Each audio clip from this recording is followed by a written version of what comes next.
What's going on? This is Caleb from Beartooths. You're watching Thrash Talk on PITCAM TV.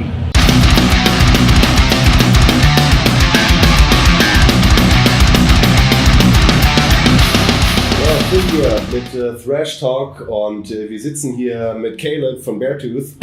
Hello. Caleb, thanks so much for having us. Yeah, no problem. Thanks for coming. Yeah, should we just jump right into it? Might as well, man. Go for it. Yeah, I'd love see what happens.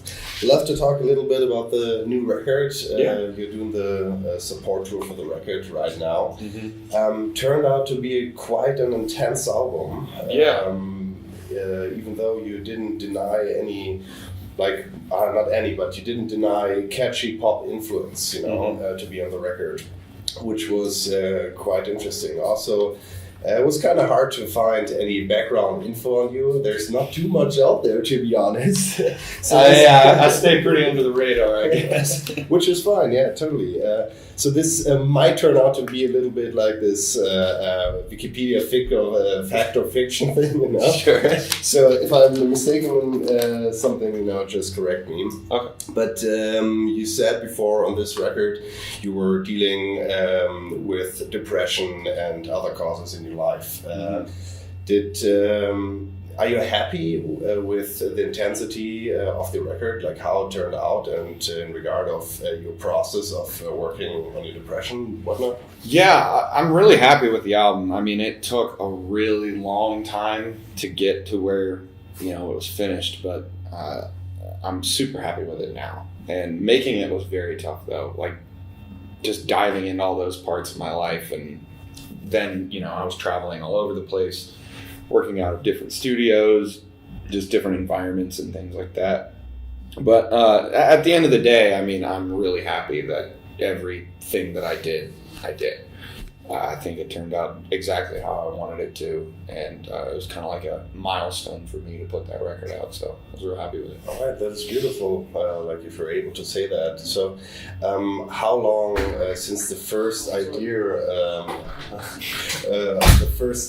for the record and the first thought of process about it till the finished product?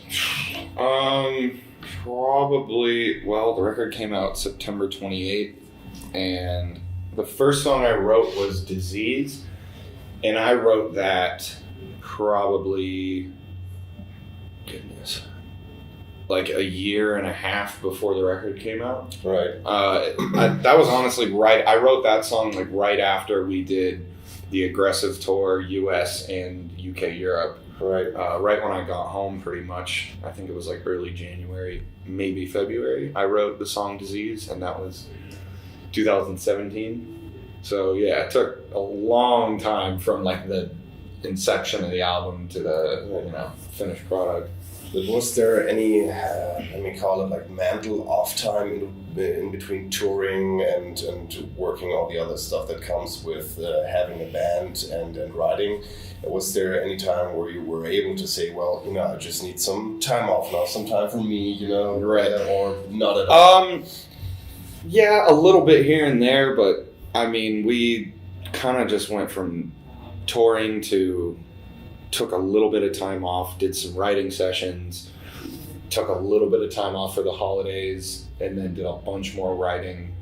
I was pretty much working the whole way through, yeah.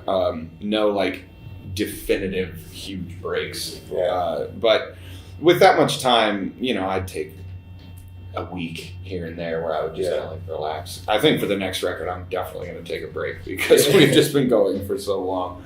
But, I mean, just as long as my head's somewhat on straight while I'm making a record, I'm fine. Yeah. But it's always a pretty intense, long process. Yeah.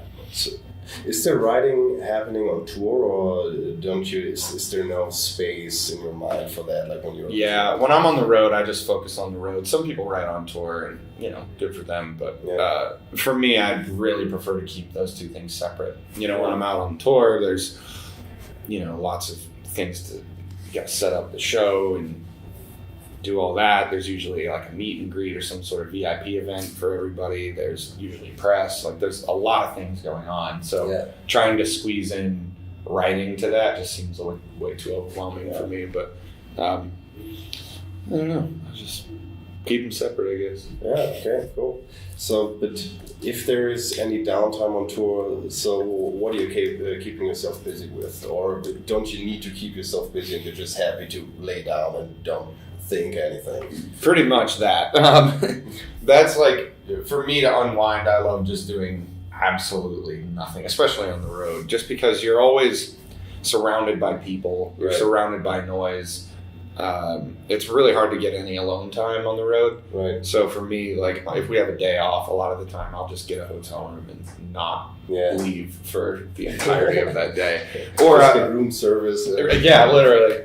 And then sometimes I'll kind of like, go and I like to play golf. Golf is something I do. Usually in the States, I don't like fly over the golf it's club. minus 10 degrees Celsius. Not out here, yeah. Golf But if there's like a nice, we're on a summer tour or something, me and a few of the other guys bring out golf clubs and just, that's like a nice way to do something completely polar opposite from music. So you just absolutely escape that whole world. Sure. But, yeah, man, just finding the time to wind down is very important anytime you can on the road. So Netflix and Spotify, they are partly your best companions. I mean, they're very important. Very important. Yeah. Is there like a favorite show you're watching right now? I mean, full disclosure. Sure. Man, favorite shows.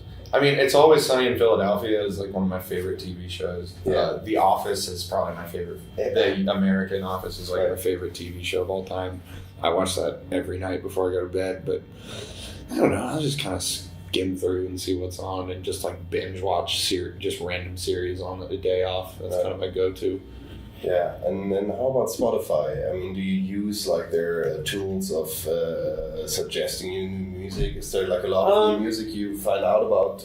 Occasionally, I usually do more just through word of mouth, just like friends of mine and things like that. I don't know. I don't really go through like the looking for new bands and playlists and things. At least at this point. Sometimes I will. Depends on the genre. But I mean, for me, like I feel like my friends know my musical taste pretty well. So if they're like, "Hey, you'll like this band," I'm like, "All right, I'll check it out." Not like your best friend when you were 15, like, "Dude, check this out." And you're like, "That's not my jam at all." Right? Yeah. Exactly. What is this? So, talking about friendship, this might be a little personal, and you don't have to answer it. But would you say you and the guys in the band are friends, or would you consider them friends? Yeah, absolutely. I mean, in all honesty, like. They are, for sure, we are all a group of best friends. And it's rare. I know a lot of bands that's not the case, and just a lot of jobs like this where you're on the road all the time. But yeah, when we're at home, we still hang out all the time. Like, yeah, I mean, just best fucking dudes in the world. So basically married them and founded a band. Exactly. That's what band means, right? Pretty much, man. Yeah, cool. All right. Kind of covered that. Anything you want to say right now before we'll do a walk down to the stage and Caleb will show us which way he has to go to perform for you guys? I don't know. Sounds good to me. Let's say we just get to walk and see what happens. As we start, I wanted to know from you, stage fright. Do you ever get stage fright these days, and how do you manage? Rarely do I get stage fright. I honestly get more like excited about the show, and occasionally I'll get a few nerves. Occasionally, like we played Wembley, I wasn't nervous. I was just like insanely jacked with adrenaline. Sometimes I go up there with literally no adrenaline at all until like the first note, and then it just turns on. But I don't know. I've never really had too bad a stage fright. Maybe for the first show of a tour, sometimes. But after that first show, it's all just kind of clockwork, And is there any sort of mandatory preparation, like a ritual you got before a stage, or is that off record? We all like put our hands in and say 1, 2, 3 and yell something stupid, but that's about it for us. I mean, we're not a very ritualistic band, I suppose. Okay, there's stairs. We're gonna watch for the camera. Right, yeah. But that Gaku doesn't break his neck. Yeah. So we're almost there. Maybe Gaku will film the entrance to the stage. We're walking down there too, I see. Okay, one last question I got for you. You know, and I gotta kind of go back to the beginning of the interview. Since you were getting in touch with like your problems and your depressions, is there anything like a good tip you could give your fans, even especially the younger ones, how to deal with it and how to cope with it? For me, it's having some sort of outlet. It's talking about it, whether that's to other people, whether that's writing lyrics to songs, or just it's finding a way to express it in any way possible. Because to me, I think when it all goes wrong is when you keep it bottled inside and you don't talk about it, which is what most people do, which is what I do as well a lot.